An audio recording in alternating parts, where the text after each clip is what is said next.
Bonjour à tous et à toutes, j'espère que vous allez bien. C'est WordPress Sensei et aujourd'hui on se retrouve pour la première vidéo de cette nouvelle chaîne YouTube. Et l'idée de cette chaîne, ça va être tout simplement de vous transmettre un maximum de valeur autour de WordPress, de son fonctionnement, de comment créer un site web de A à Z avec WordPress et tout ce qui gravite autour de la création de sites web plus généralement. Donc par exemple tout ce qui est SEO, donc référencement web, tout ce qui tourne autour du développement aussi. Et on va aussi potentiellement faire le tour de quelques autres CMS, mais cette chaîne va être majoritairement consacrée uniquement à WordPress. Et après, de temps en temps, bah voilà, il y aura quelques petits contenus supplémentaires qui graviteront autour. L'idée, c'est vraiment de vous donner des tutos, vous donner les clés pour que vous puissiez faire en fait le site que vous souhaitez après avoir visionné ces vidéos-là. Et donc là, c'est la première de cette chaîne. Et pour la première, on va voir comment installer WordPress en local sur sa machine. Donc vous allez voir que c'est pas très compliqué. Et donc voilà, alors pour installer WordPress en local sur sa machine, on va utiliser le logiciel LocalWP, qui est un des plus connus, qui fonctionne très bien. Je vous recommande celui-là parce qu'il est vraiment très facile d'utilisation. En 2 clics, on peut vraiment créer un site WordPress en local. Et donc, quel est l'intérêt de créer un site WordPress en local? C'est tout simplement de pouvoir ou s'entraîner sur WordPress sans avoir à payer un hébergement web, ou tout simplement pour créer des sites pour soi ou pour des clients, donc en local, et ensuite de les déplacer en ligne une fois qu'on les a terminés. Donc ça peut être utile tout simplement pour économiser un peu d'argent ou pour faire des tests. Grosso modo, ça sert vraiment à ça. Donc vous pouvez aller sur le site localwp.com, donc je mettrai le lien dans la description. Donc cette vidéo n'est pas en partenariat, c'est juste que j'utilise cet outil-là pour installer mes WordPress en local et ça fonctionne vraiment très bien, donc je voulais vous le partager. Et donc une fois sur ce site, vous avez juste à cliquer sur Download. Vous choisissez du coup votre plateforme, donc si vous êtes sur Mac, vous cliquez sur Mac, sinon Windows, voire Linux, qui sait. Et la manipulation est la même pour toutes les installations, c'est vraiment pas très compliqué. Donc là, on va partir sur Windows comme je suis sur Windows. Il vous demande du coup votre nom. Donc là, je complète les informations. Donc prénom, nom, l'email. Donc là, je vais mettre simplement l'email de la chaîne. Et un numéro de téléphone, je crois que c'est pas obligatoire de le compléter. Vous cliquez sur Get It Now et vous avez tout simplement le logiciel qui s'installe. Donc là, il fait 470 MO actuellement. Donc il y aura peut-être des mises à jour le jour où vous regardez cette vidéo-là. Mais voilà, ça reste un logiciel qui est relativement léger. Et donc ensuite, vous cliquez sur le exe et on va tout simplement l'installer sur la machine. Et vous allez voir après comment créer un WordPress dessus. Vous allez voir que c'est très facile. Donc là, vous pouvez simplement choisir si vous acceptez que tous les utilisateurs du PC aient accès à LocalWP. Vous pouvez mettre juste moi, c'est comme vous préférez. Vous choisissez où vous l'installez. Pareil, c'est comme vous préférez. Vous cliquez sur Installer. Vous allez voir que c'est relativement rapide. Donc voilà, il en existe beaucoup des logiciels comme ça. Mais celui-là, c'est vraiment, je trouve, le plus simple. Et l'interface, c'est relativement sympa. Donc voilà. Quand c'est terminé, vous cliquez sur Fermer. Ça va lancer automatiquement LocalWP. Et donc là, on va pouvoir tout simplement créer des sites en local. Là, vous voyez que j'en ai déjà quelques-uns. Donc là, je vais juste cliquer sur le petit plus ici en bas à gauche. Et en fait, là, je peux directement choisir de créer un nouveau WordPress. Donc le plus simple, c'est juste de laisser cocher Create a New Site. Et ensuite, juste à cliquer sur Continuer. Là, du coup, je mets le nom du site. Donc je vais l'appeler Mon Site, par exemple. Je peux aller dans les options avancées. Et là, je peux choisir du coup le chemin qui va me permettre d'accéder à ce site web là. Donc ça va être le chemin local, tout simplement. Vous pouvez laisser en fait les informations qu'il a complétées. Et il y a également le chemin vers les fichiers de WordPress. Donc là, vous pouvez simplement laisser tout comme ça. Vous cliquez sur Continuer.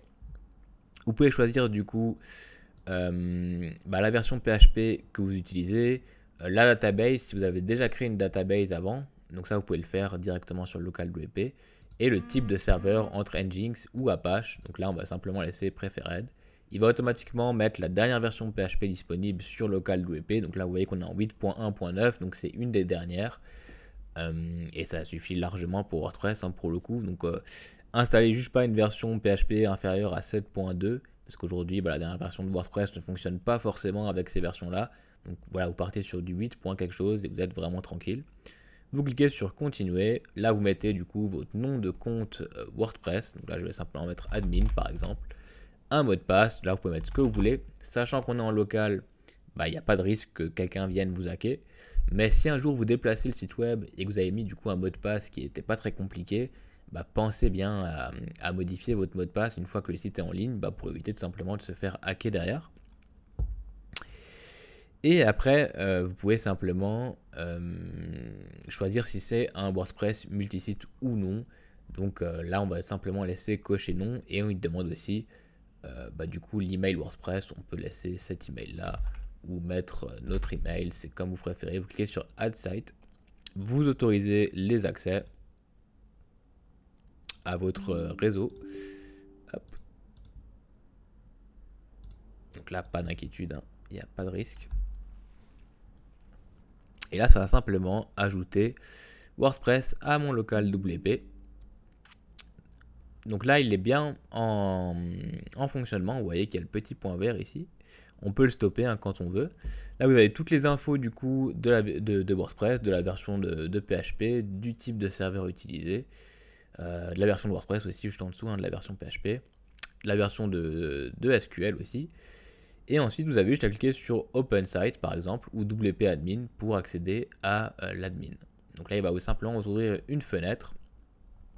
Et là, vous avez juste à compléter du coup les informations que vous avez mis juste avant. Donc là, j'avais mis admin en nom de compte et en mot de passe, j'avais mis 1234. Voilà, je clique sur login et là, j'accède à WordPress. Donc vous avez vu que c'était très simple d'accéder du coup à WordPress, d'installer WordPress en local. Là, j'ai pas eu besoin de développer quoi que ce soit, pas eu besoin de télécharger de dossier de WordPress ni de database, donc de base de données. Parce que pour que WordPress fonctionne, il faut toujours une base de données et les fichiers de WordPress. Donc là, vous voyez qu'avec local WP, en quelques clics, franchement, en n'ayant aucune connaissance du coup, on peut très vite créer un site WordPress sur sa machine. Et donc là, pour y accéder, vous voyez que c'est l'URL que vous avez donné avant.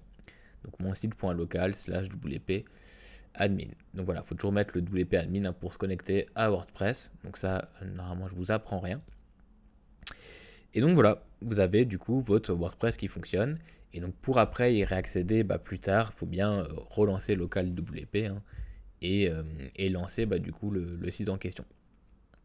Ici à gauche, on va retrouver quelques petits outils qui se permettent de se connecter à une plateforme, par exemple WP Engine qui est du coup un hébergeur assez connu qui permet du coup d'envoyer tout simplement les sites en local à des sites en ligne sur un vrai serveur. Et vous avez après plusieurs add-ons ici que vous pouvez installer. Voilà, personnellement je ne les utilise pas, j'utilise vraiment uniquement la partie d'installation de WordPress en local. Donc voilà, c'était le premier petit tuto sur WordPress. Donc là, comme dit, l'idée c'est de pouvoir faire les tests sur sa machine avant de déployer un site web ou tout simplement pour travailler sur des sites avant de les déployer sur un serveur en ligne. Donc dans une prochaine vidéo, on verra comment du coup migrer un site d'un serveur local du coup à un serveur en ligne ou d'un serveur en ligne vers un autre serveur. Et on verra aussi comment choisir un hébergeur, installer WordPress sur un hébergement, etc. Donc tout ça, on le verra dans des prochaines vidéos. Donc voilà, merci d'avoir regardé la vidéo jusqu'ici. Si vous avez des questions, n'hésitez surtout pas à m'envoyer un message, je répondrai, à mettre un commentaire ou voilà, si vous avez mon adresse email dans la vidéo ou vous la retrouvez sur la chaîne YouTube, n'hésitez surtout pas. Et si vous avez des idées d'autres vidéos autour de WordPress ou du web en général, de la création de sites en général, pareil, n'hésitez pas à me tenir informé. Et donc voilà, c'était la première vidéo de cette chaîne YouTube et au plaisir de vous retrouver pour un prochain tuto. Merci, bye.